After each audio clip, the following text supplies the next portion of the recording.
Yo, yo, yo. What's up? It's Tuesday. Welcome to the Unscheduled CEO Podcast.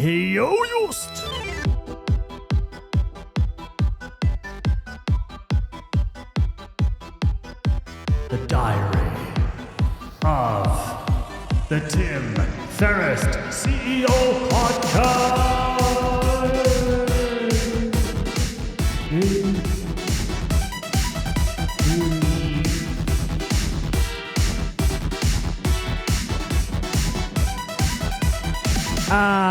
This week is going to be a big one because we're going to be talking about the most exciting technology, in my opinion, technological thing of the last decade. Let's go.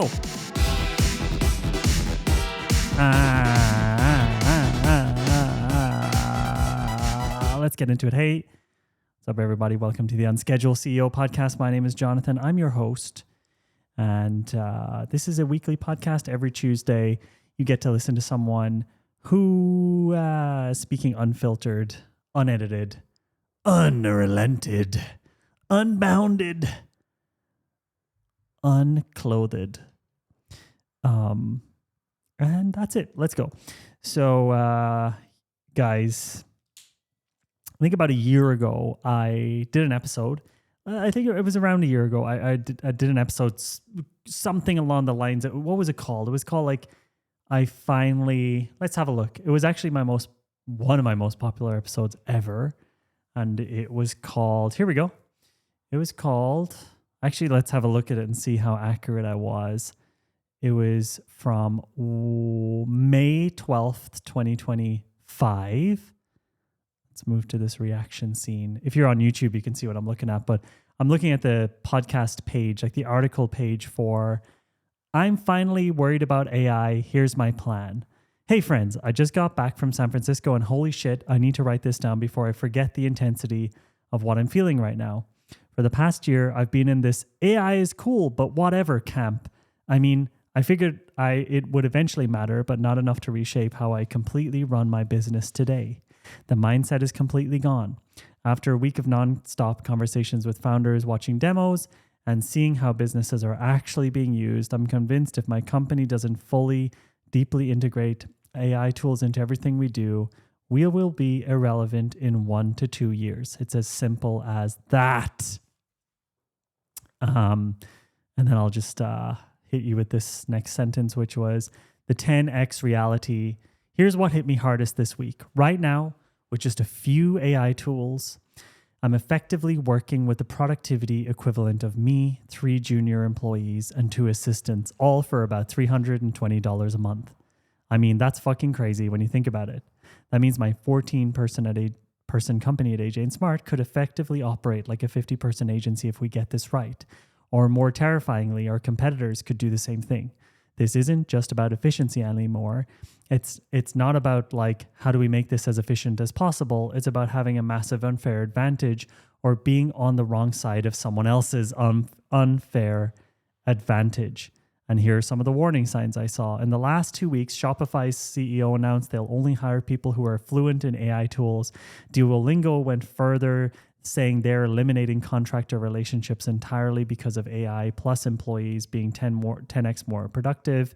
Fiverr's CEO warned their freelancers that if you're just good at your job, AI is going to take your job. And Y Combinator is focused on funding companies that turn 40-hour jobs into 40-minute tasks. These aren't edge cases. This is the beginning of a massive shift. I also wrote that the subsidized AI window won't last. There's something important you might not know. The current pricing of AI. This is funny. I was very right about this. So the current price of these tools is like $20 to $100 per month. It's heavily subsidized by venture capital. OpenAI has already said publicly that once businesses start replacing employee tasks with AI, these tools will become exponentially more expensive. That means that the $320 per month I mentioned earlier in 2 to 3 years could easily cost $5,000 to $20,000 a month. And by then, if you haven't become fluent in how to use them, you might not even be able to afford them because your business will likely be crushed by competitors who jumped in early. And then I wrote like, what am I doing about it? I've got the tab always open rule. ChatGPT is now permanently open besides whatever I'm working on. Similar to having water on your desk to remember to drink. I'm learning by collecting use cases. Every conversation I have now includes how are you using AI in your workflow, blah, blah, blah, blah, blah, blah, blah. And then I wrote, by the way, I'm reading this for the first time. I forgot, I didn't know I was going to check this out. And then a prediction you can hold me to. I'm recording this prediction now. In 12 to 24 months, nearly every major company will announce some version of AI fluency required policies, just like Shopify, Duolingo, and Fiverr already have. Your clients are going to start asking themselves, why do I need to hire this person when I can just get an agent to do it? Or like a much cheaper person who controls multiple agents. Okay. Well, it has happened. You probably know that I made this, or you might know I made this prediction, and then I sort of stopped talking about AI stuff. And I basically just did all of this stuff. I integrated all of these things into the company. But the problem was, to be honest, that this sort of company changing tools, like the thing that I mentioned where, oh, this changes everything. It didn't happen exactly. Like there were things where it like dramatically improved things and definitely dramatically improved the efficiency of a lot of tasks we were doing at AJ and Smart and sped up our production pipeline. But until 2 weeks ago, when I first was shown how to use Claude Code with Opus 4.5, until I used Claude Code in the terminal, whatever. If you don't know what I'm talking about right now, that's fine. I'll explain it. Until that moment, there wasn't this, oh, fuck, this is it moment for me. And it has just happened. So the, oh, fuck, this is the thing. This is like the iPhone moment, or this is like the whatever it is, the turning point in the whole AI disruption for business and for me happened 2 weeks ago.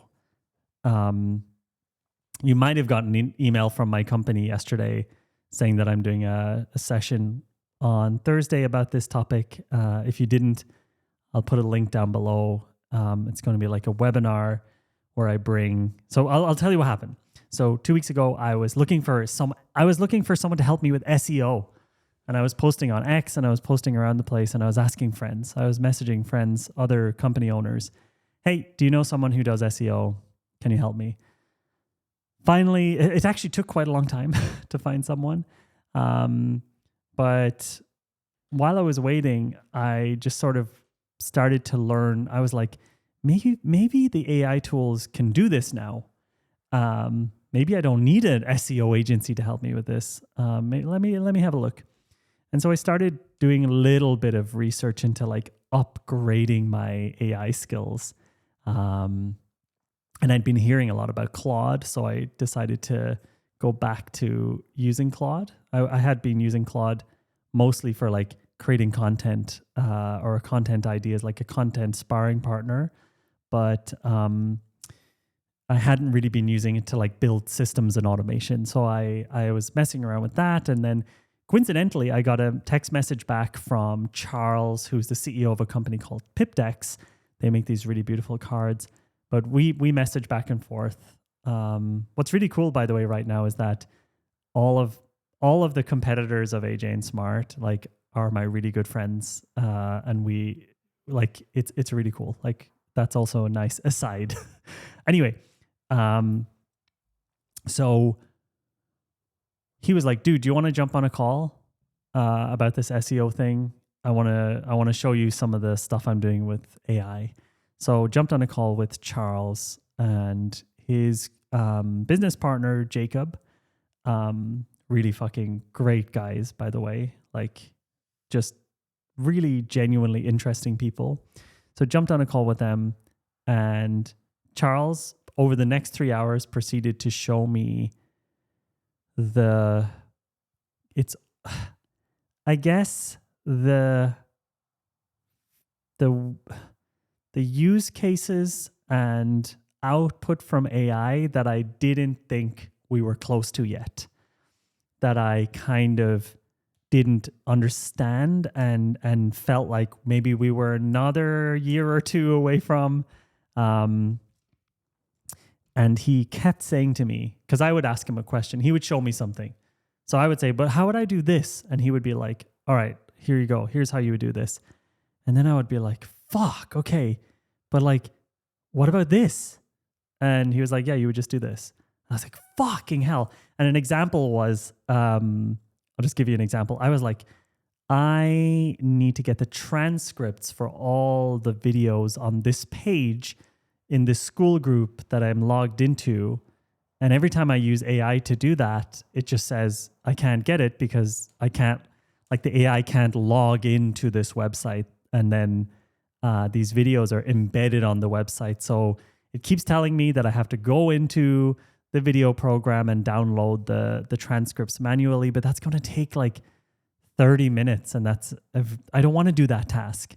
And Charles was like, let me remind you, Jonathan, anything you can think of, you can do with Claude Code. So Claude Code was the product that he was showing me. And I was like, yeah, okay, but can you show me how you would download the transcripts? So what I want is a transcript for this 5-day event all in one Google Doc. And if you're listening to this and you're like, yeah, that's easy. You just, whatever, you go and get the transcripts. No, I wanted this to happen automatically. I just wanted it to happen in the background. I didn't want to have to log in, click on each video, blah, blah, blah. I wanted the fucking AI to use the computer for me and do it. And Charles proceeded to show me how to do this. and he didn't know how to do it, right? He was showing me how Claude Code works in a way that makes it possible to build personal pieces of software to do anything you want. And something started to click for me. I was like, no fucking way. Okay, that's a simple use case. But this is something that, I was asking my team to do earlier in the week. And it's not, I have an amazing team, but this is something that, a task like that, I would ask someone to do. And it's like, cool, I'll have that with you tomorrow. And I'm like, all right. Whereas Charles did this exact task because it just happened to be a task that I had on my mind. He built a piece of software to do this task on repeat forever in 5 minutes. And it worked. And it did exactly what I wanted. And I was just like, fucking hell. Okay, this is crazy. So you're building completely custom pieces of software that can use any website or any tool that I'm using and can basically do shit for me. Another example of this was, so anyway, sorry. The story goes on.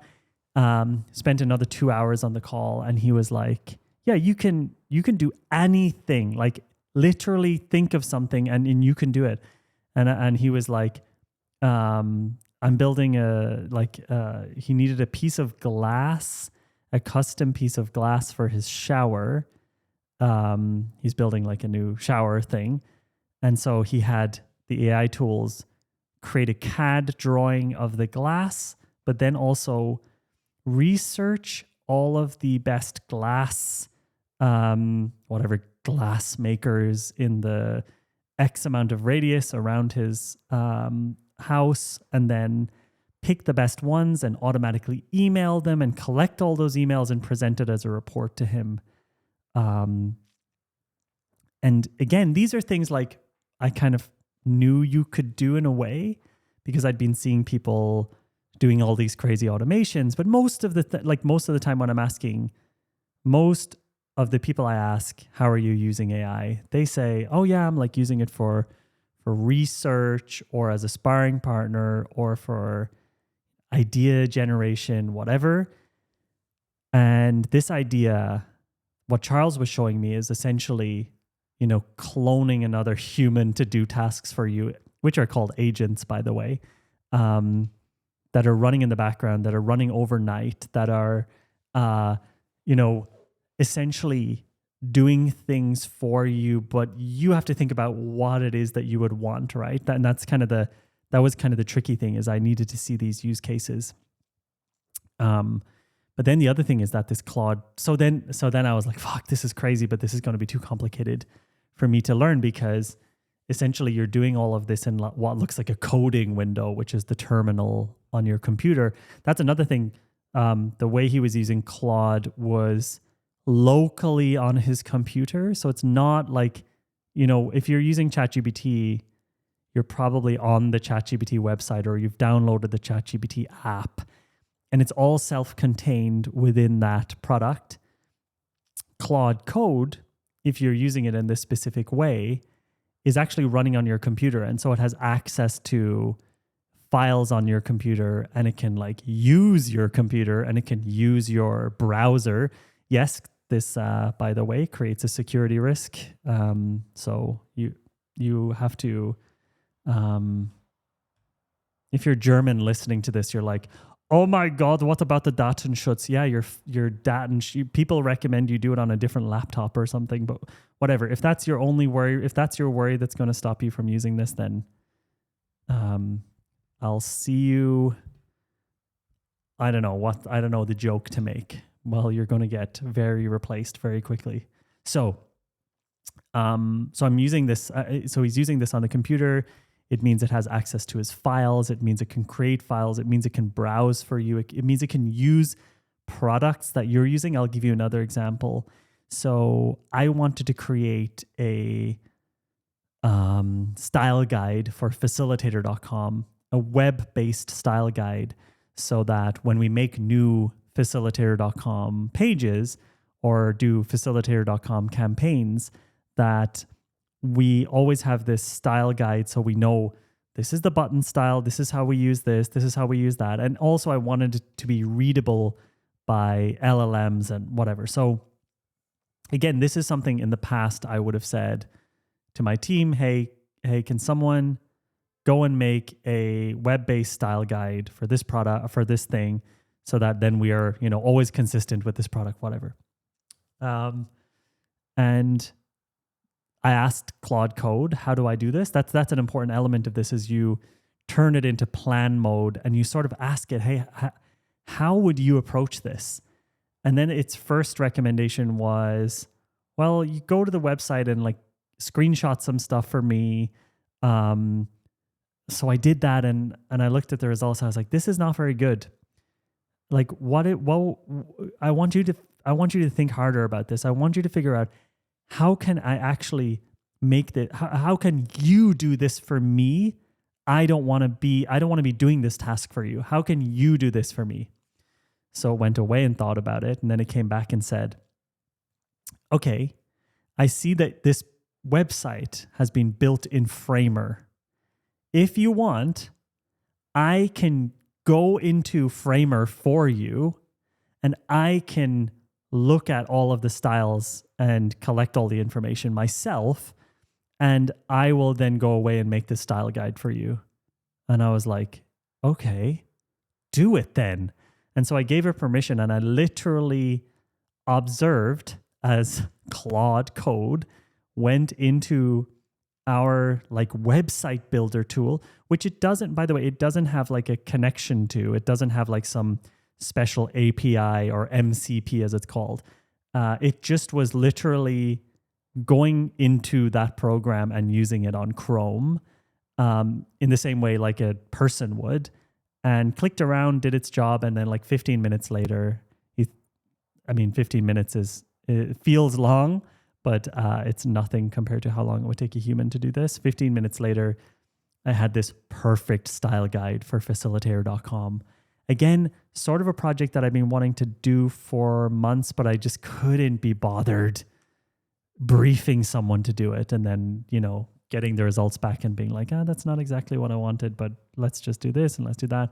Also, I wouldn't want to have someone expensive do this task. So that was another example where I'm like, I can't believe this is these are simple use cases. I was like dipping my toes, right? Then the next week, Laura, I was talking to Laura about this, and she was watching me use Claude Code, and she was like, I wonder, because we wanted to train someone else up on taking our corporate calls, the corporate sales calls. And so, because Laura's currently taking most of them. And so we were talking about it, and I was like, you know what we could do is we could probably build a simple piece of software or a simple automation that when a client call is finished, that the transcript is then essentially turned into a brief for this person so they understand all the things the client talked about. And then it's also automatically, like when the person who's the new person who takes these calls, when they want to, they can click a generate proposal button. Normally the proposals are done by hand, and the proposal can be created based on the last 2 years of proposals. And another problem we have at AJ and Smart is like, you know, when a new person joins, they're like, what are all the things we sell? And because we do sell some custom things, it can be quite confusing. Now we've created a system where it basically matches what the client needs with one of the services that we have and puts it all already into a proposal. So this is like a multi-step thing where it's like, when a call happens, it automatically gets transcribed and sent to this place. And then the transcription automatically gets turned into a brief for the salesperson. And then that brief automatically gets translated into a pre-prepared proposal. And then if the proposal is accepted, it gets turned into an invoice. Now, this is a series of things that normally 3 people at AJ and Smart are working on for many, many hours. And now we're almost there to the point where it's 100% automated. And Laura then was like, oh my God, this is crazy. And so she joined. We asked Charles, we were like, Charles, can you also show Laura how this works? And then my brother was like, I also want to see. And so Charles did another like 3-hour session with us, showing us even more stuff, showing us how skills work in Claude. And Jacob was also showing us, and we started a WhatsApp group, and Jacob and Charles were like posting nonstop stuff into it. And so in the last 2 weeks, I think I have spent maybe 100 hours learning and using Claude Code. I feel like I'm just scratching the surface. And it hasn't been learning through like, oh, I have to learn this shit. It's been like an addictive, obsessive, fun, exciting, don't want to go to bed, don't want to do anything else type of learning. And I don't think I've been this excited about a technology that I'm actually now using in a very long time. It's got this, I remember the only thing I can kind of compare it to is the first time I found a game maker toolkit where you can make video games. And I remember being like, oh my God, I can make my own video game using this. But again, it was very limited. But I remember that feeling of, oh my God, the ideas in my head, I can just get them out and I don't need a programmer. And this is, actually, let me read this tweet or post from Andrew Wilkinson. You might know Andrew Wilkinson. He is the CEO of Tiny. He's basically a very successful entrepreneur, whatever. So he also used to run the agency. Maybe he still does, the design agency. I think they're called Meta Lab. Anyway, let me just read this, right? I underestimated how emotional and by the way, I'm reading this to you because he is saying out loud what every founder and CEO is saying behind the scenes. They just don't want someone to like say something mean about them, so they're not saying this out loud. But this is what people feel. This has been happening in the last couple of weeks, especially the last 2 to 3 weeks since Claude Code just exploded. Okay, he writes. Let's put on some music here. He writes, I underestimated how emotional the impact of AI would be. For a decade, I was depressed about work. The best part of business is manifesting an idea, seeing a problem, then fixing it for yourself and others. The worst part of business is trying to herd cats, motivating the dozens of people required to execute on a vision. I didn't fully realize this until I started using Claude Code, but I was borderline depressed when it came to work. I've always been frustrated by the gap between vision and execution. I've never been good at managing large groups of people. I'd have an idea I was excited about, but the moment it exceeded my own skill set, coding for example, I had to hand it off to others. Wonderful team members, but with their own ideas, their own pace, and their own taste. And often after months of meetings and false starts, we'd end up with something I didn't love or felt frustrated by. I found this process so draining that I eventually gave up. I delegated almost all my operations to CEOs. From a business standpoint, this worked out great, but my original love, building things with my hands on the tools, was lost for almost a decade. Claude Code has brought back my fire. It feels like I have 50 nearly free, super genius employees living in my terminal. If I wake up in the middle of the night, there's a 50% chance I say fuck it and go downstairs to mainline Claude Code at 4 a.m. There's no longer a gap between vision and execution. It feels like if you can imagine it, you can build it. Sure, there are some frustrating bugs. It can get you 90% of the way there, and the final 5% can take an astonishingly long time. But it feels like magic. I genuinely can't believe this technology exists. In the last month alone, I've used it to adapt 10 hours of interviews with my father into a beautifully written memoir, build a personality analysis tool for individuals and couples to explore mental health and relationship dynamics, design an astonishingly beautiful website for a vacation rental I own, create a bot that helps manage and execute all my things tasks, including drafting emails and doing research, optimize my home Wi-Fi network, build a deal analysis tool to deep dive potential acquisitions and write investment memos, create an automated personal journal that captures notable moments from my day, things my kids said, decisions I've made, meeting notes, etc., and an endless number of random tasks, easily a year or more of human work. The craziest part, I've only spent a few $1,000s on Claude credits. Those of us using this are probably still 0.0001% of the population. I can't even imagine what gets built once this is widely distributed, especially when it takes physical form through robotics. The next 2 years are going to be mental. This makes the printing press look like a joke. Okay, so yes, this is the exact same sentiment I'm hearing from almost every entrepreneur I know right now who's using this, that it's bringing back that sense of, I can just make stuff again. And this is exactly how I feel too. And Laura, I genuinely don't think I've been this excited about the possibility of a tool or a technology ever before. You know, I didn't even like the biggest blocker for me generally when I want to make things, you know, you've heard me saying, I want to make a video game. I've got all these different little products I want to make, and it's a pain in the ass. And you probably heard me also say over the last couple of years that one of my biggest challenges is translating my vision into reality. And once we move from sort of the vision to execution mode, and then I have to wait for other people to execute things for me, it just pisses me off. And I really lose my momentum.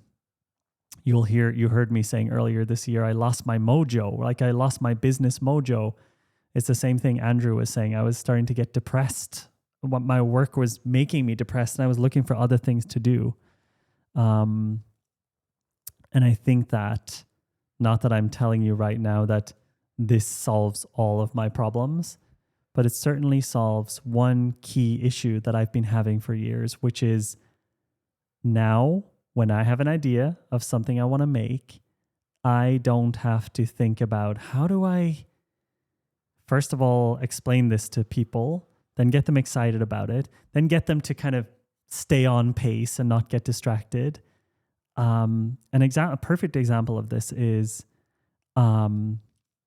yesterday. Okay, so I've been wanting to make a simple website for me as a speaker because speaking is something I want to do more of in 2026. I enjoy it. It's fun. I want to do more. And I've been putting it off for 6 to 8 months because I'm so burnt out making websites. It's also an expensive process. And so as you also probably heard, I've been doing a lot of our websites myself in the last year. For example, the alreadythere.com website, I just made it myself, completely myself, but inside using a website building tool, which is still quite limited. And that was also a one-off kind of simple marketing-y website, whereas the speaker website needs to be optimized for SEO. It needs to kind of run long-term, and it needs to be appreciated by people working at corporates who might want to book me. And so I was thinking, okay, how am I going to, we'll take a look here at the normal website design process. So if we look here at the AJ and Smart Partners website, which, by the way, I really enjoyed working with the designer who worked on this, a guy called Johan, really fucking great designer, and I would always recommend him to people. But the thing is, I am also a designer, and I have like quite a strong opinion on what I want to see. And this website, which I'm very happy with, let's just say it took maybe in total from the first conversation to the final conversation, 6 to 8 weeks till we were fully done. And of course, because Johan is a very, very good designer, the cost of this was also within the range I would expect to pay for a very good designer to create this, put it on Framer, get it up and running. I don't want to reveal his pricing, but if you want a designer to make a nice website for you, you're not going to pay, the whole process is not going to be, you can expect to pay like, 8 to 10 to 15K, depending on what it is. Could be 20K, could be 25K. And the process, again, for me, the exciting part of it is like the start. And then I start to like lose interest and patience. And then I just want it to be done. And, like when I want a small thing done, like, oh, could we highlight this sentence or could we make this font bigger? It takes a while because, I have to look at the thing, then I have to think about the feedback, then I maybe need to create a loom, then we have to have a call. And the process is just very slow, right? It's a slow process because of this almost like, middleman that you have to get these ideas out of your head. Yesterday, in between launching a huge AJ and Smart campaign, taking care of my daughter, running loads of other things at the company, I was able to get started on my speaker's website, created 100% in Claude code, and 100% just being able to go, I guess, straight to the metal, straight from, so usually how I do websites, like if you look at ajsmart.com, if you look at facilitator.com, I usually do like a Figma design to show the developers or designers, front-end people, how I'd like it to look. Whereas here I was able to design it straight into Claude. And this is not finished yet, but this is the result of maybe 3 hours of work. Again, this is not me just, you have to understand this tool. This is not me just writing into Claude, make me a website for my speaking thing. This is a project you if you're doing this right, it's not like that. And this is the process of creating this was extremely fun for me. Just playing, like having Claude as my, personal front end programmer, where I can just do stuff like, I want the word creative to just kind of glow. Like usually when I'm describing stuff to a designer, I'll say something like, oh, that kind of like glowy, kind of shimmery effect. Can you try to put that on that word? And then that can take a very long time. That can take a lot of back and forth. That could be 1 or 2 days of going back and forth where, I'll say this to a designer and then 2 days later, nothing else has been done besides like just that. Again, trying to translate it from my mind to that page. Whereas this was something where I looked at, I tried to describe it. I gave it examples. I gave it screenshots of other places where I've seen it. And within, let's say, 15 minutes, we came to a version where I was like, I actually like that. And so this speaker's website that I'm now putting together, what's cool about it is, number one, I'm already a designer. So I know the aesthetic I like. I know the vibe I want to create. So the end result is it hopefully won't look like AI slop because I'm creating my like custom bits and pieces for the site. But I'm using the same, I'm doing the exact same process that I would normally do, except the development element of it is 100% being handled by Claude. And at the same time, it's being a super crazy high IQ sparring partner with me, doing like, I'm spawning at the same time I'm spawning agents to do research. Like I'll actually give you a great example of this, right? So I'm going to describe what I'm looking at for the people who are not on YouTube here. So down at this part of the website, I wanted to create a section where, because on a speaking website, people just want to see you speak or hear you speak. And so what I wanted to have was like creating a section where you can see all of the podcast, or like a selection of podcasts that I have been on. And then I just want you to be able to click on them and then listen to me speak or watch the video where I'm speaking. And then I have a separate section where there's speaking examples as well. So normally how this would have worked is I would have, either, I guess you can use ChatGPT for it, but generally I would have said to someone, hey, can we have a section here where it's like, the podcast that I host and all the podcasts that I'm in. And that's like a separate task to the design thing. Yesterday, I had a window open of an instance of Claude Code open where I basically said, all right, let's create some agents. One agent to find every podcast I've ever been on, make a list of them and collect all of the artwork. And one agent to find all of the to create a list of the podcasts that I'm the host of. And then I want one, at the end of that, I want another agent to find any video versions of those and like find the video versions, find the audio versions and separate them. So Claude went off and did that while I was designing the section separately in a separate window using dummy content. And after like 12 minutes, the other agents finished their job and I was able to say, cool. So now replace all the dummy content with the real content. And it filled in all of these real podcasts that I was doing. And that was like, while I was designing this, those agents were off researching.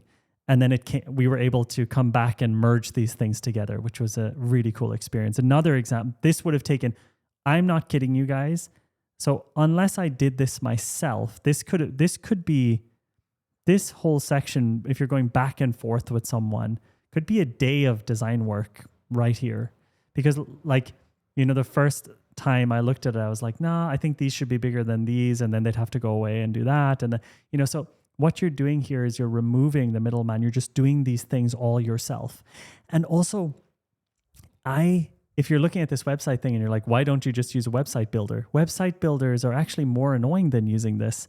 I want it to look exactly how I want it to look. I don't want to have to fit into the structure of a website builder. This is another crazy example of this working. So I'm showing a section that's called speaking examples. And you can see there's little video previews before you click on the little link to see the actual video.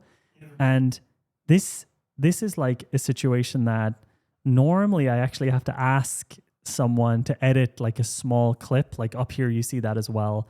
You can see at the top of the page, like it's a background silent video of me moving. When we had to do that for the partners website, that's something that needed to be edited, that needed to be created, that needed to be thought about a lot.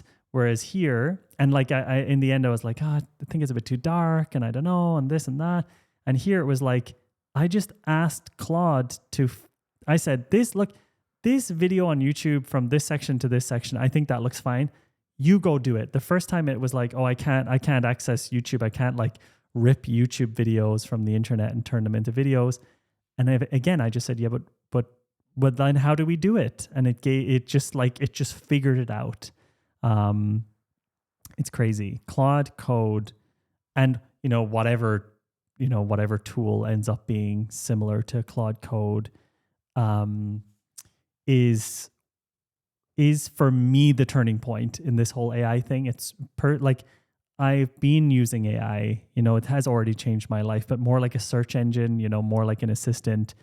And now it's like, oh no, I don't have to wait for people. I don't have to wait for other people to turn my vision into a reality. Another example of this is video game design. Not that I'm going to be able to make something like Zelda or Elden Ring, but like the little puzzle games that I want to make. One of the things that always stops me from doing it is I don't always get along with developers. Our personalities kind of clash. I don't want to generalize, but just to give you a feeling, I think a lot of developers and can also be designers can be maybe like not as optimistic and excited about things. And so I need to tone myself down so that I don't come across as too enthusiastic and too like, if I'm like, oh, but can we change this? And then you get the eye roll and like, yeah, okay. Yeah, I suppose we can change this. And I'm like, I don't want to have this sort of working relationship with somebody. I would rather just do it myself. But I couldn't do it myself. I didn't know how to code. I didn't know how to do things. And so we always had to find a middle ground of me acting less excited and me being more patient so that we can get on the same level. And the beauty of doing something like this is I can work at my own pace now. If I want to stay up all night working on something, I'll just do that. I don't need someone else to help me. And this is a very beautiful thing if you're an entrepreneur, if you're a consultant. It's just completely mind-bending. It's really changed my entire outlook on work. And I think it's a very exciting time for me right now, and for anyone who's using these tools. And I think like the fun thing is like when I'm talking to people, some of my friends know this. So I'm always excited about something. I'm the friend in the friend group who's like, guys, have you seen this thing? And my entrepreneur friends are all also like this, but like my regular friend group, and which is more of a representation of the real world, actually, which is good for someone like me who has my head up in the clouds to understand. When I bring these things to regular people, they're like, oh yeah, but like these tools, they make mistakes, they don't really work. And I'm like, oh, this is what you think? Like you're hearing what I'm saying and are not going to pursue this because these tools make mistakes. And then I'm like, a combination of, oh shit, like that's very unfortunate that they're going to miss out on this. And at the same time, I'm like, oh, but that also means there are a lot of people who think like this. And so this actually is one of these rare chances to kind of do some land grabbing and get kind of like an unfair advantage. I know that's like not a nice way to think, but it comes to my mind from a strategic business perspective. I'm like, oh, like maybe I shouldn't talk about this. Maybe this is something I should just keep to myself. But then I also have a lot of fun. I enjoy showing people stuff that I'm excited about, and so I get a kick out of that too.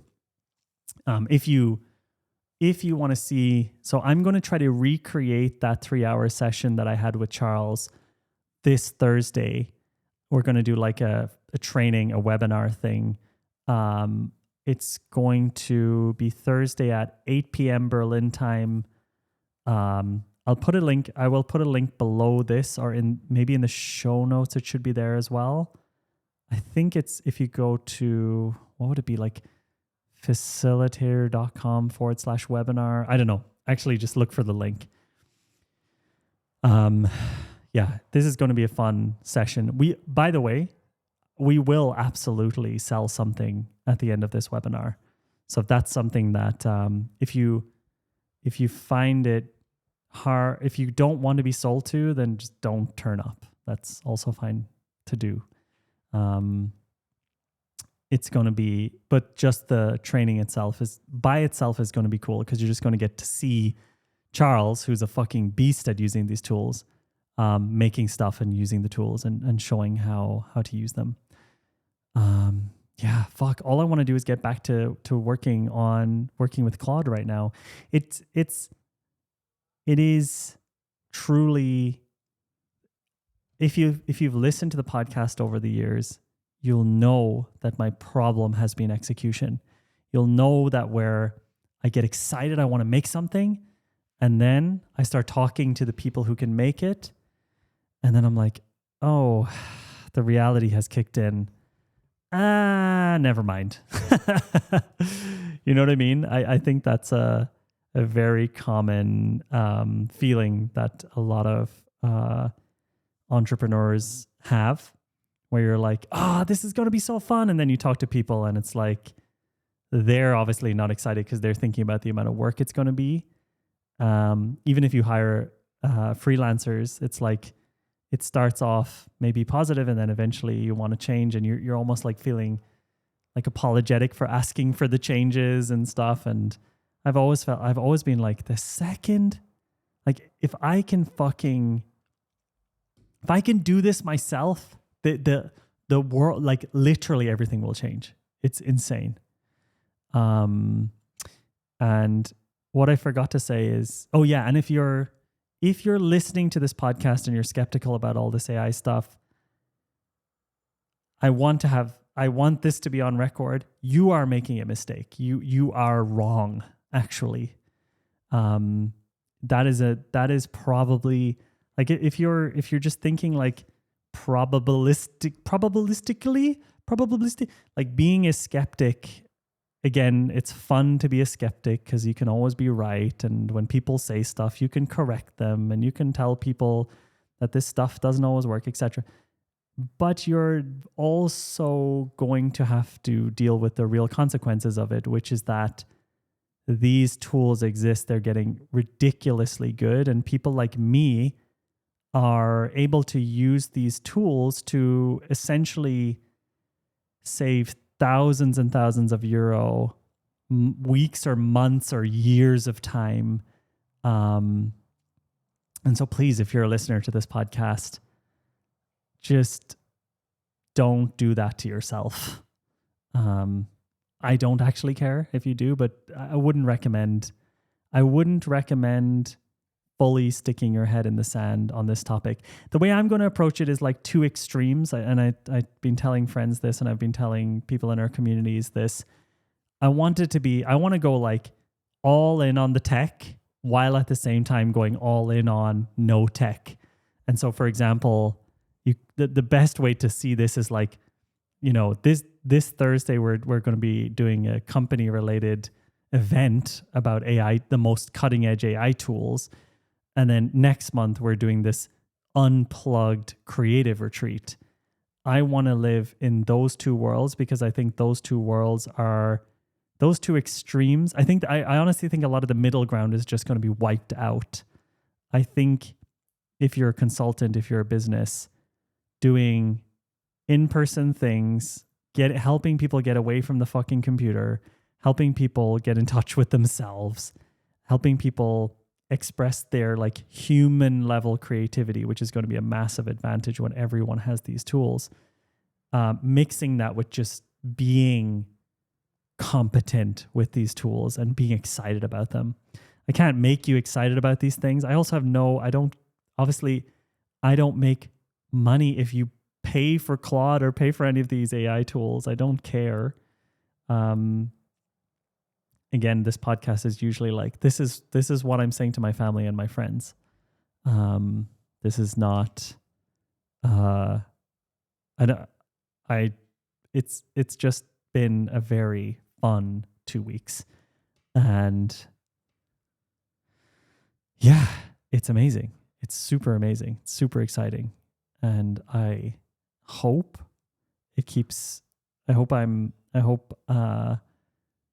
not everybody catches on super fast because the disruption this is going to cause is insane.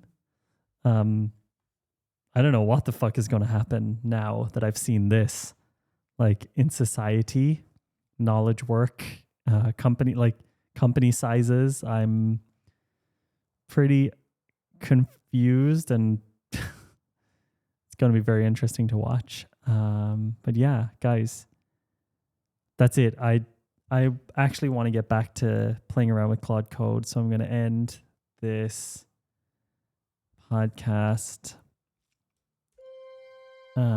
Yeah. Thanks for listening. Maybe see some of you guys on Thursday. As I mentioned last week, we have closed the sales for Area X because we are sold out. And I'm very, very excited about Area X. I'm excited. I'm going to go like hardcore, like computer fucking tech mode for the next 4 or 5 weeks. And then I'm going to use Area X as a goddamn time to read some books I've been building up, do some painting, make some music, hang out with you guys. And yeah, thanks for listening to the podcast.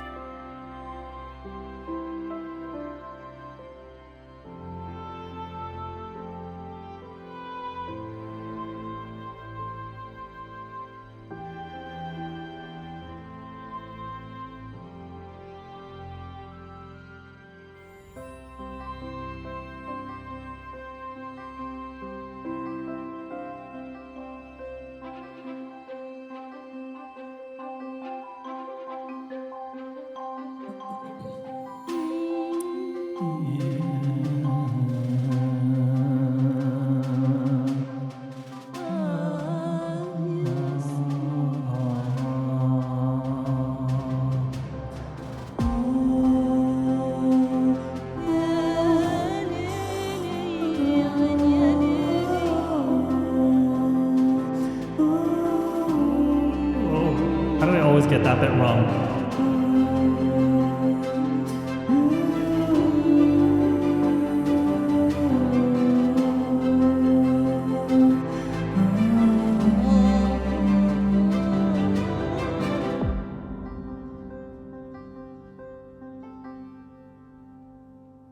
This one here.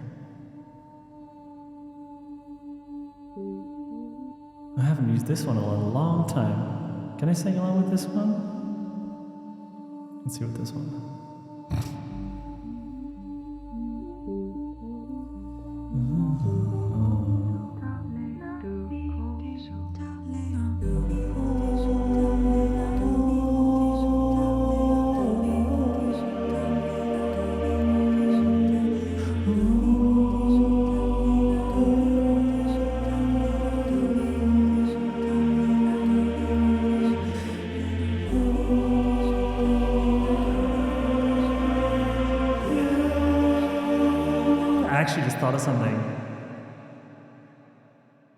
I actually just realized another great example. I mean, no one's listening this far. I just realized another great example of this whole thing is this fucking podcast. The reason I quit my last podcast was because I had to rely on so many people to make it. And this podcast, I just do it all myself. It's the same thing. I found a piece of technology, which was the Rodecaster Pro and OBS, 2 pieces of technology 3 years ago. And I was like, fuck, I can just do this all myself. And that's why this podcast is something I enjoy. That's the exact same fucking thing. I didn't even think about that parallel. Because I can do whatever I want. I can do the music myself. That was always an annoying thing. I didn't want to. Because imagine me trying to explain to someone else what's happening here.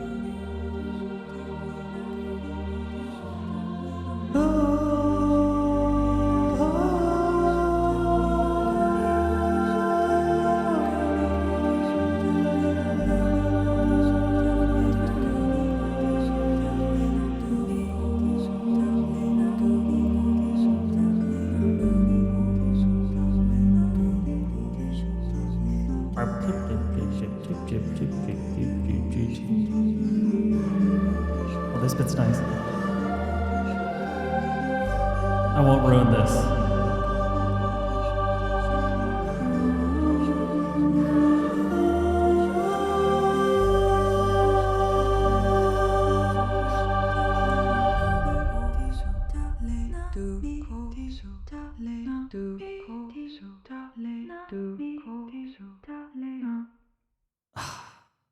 All right, everybody. Honestly, have a great week. I'll see you next Tuesday. Love you all. You're all amazing. Please tell someone about this fucking podcast. See ya.